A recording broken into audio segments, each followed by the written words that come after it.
Okay, so this is a quick overview here of a PowerPoint that I just refer to as trench warfare.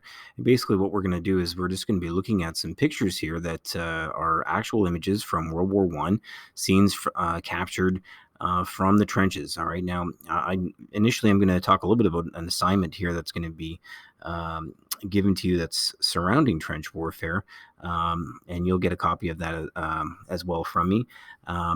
And then I will talk a little bit about a video link here, but we'll just click ahead here. So this is the assignment, and you will have a copy of this here, so it will be familiar to you. But essentially, the nuts and bolts of this assignment is that you're going to be putting yourself in the place of a soldier.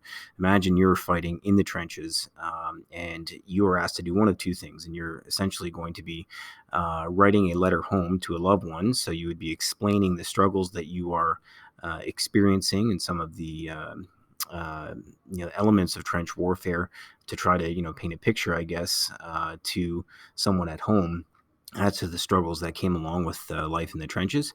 Or conversely, you can, if you're artistic, you can come up with an artistic rendition. So you are going to draw a picture, paint a picture, come up with some sort of visual construction of what a scene or a depiction of what life in the trenches would have been like for soldiers. So you have choice here in this case.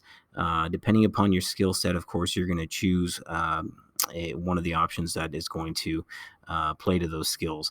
As far as the letter is concerned, there is an artistic element to this. I would ask that you do have some creative um, approach to the appearance of the letter that you are going to write. So, it should look. The idea is that it should look like a letter coming from somebody that was in the trenches. All right. So, you can. Change it. So in saying that, that doesn't mean that you can't type out your letter, because there's definitely some advantage to using Google Docs, or Microsoft Word. You get spell check and those sorts of things. But I'm asking you to sort of doctor it up to make it look as though it's aged a bit, right? Make it look authentic. Um, so there's a creative bit to either side of things here, right? And you can see that this is at a 25 mark. So by no means is this a throwaway assignment. All right, so I'm going to pause it here.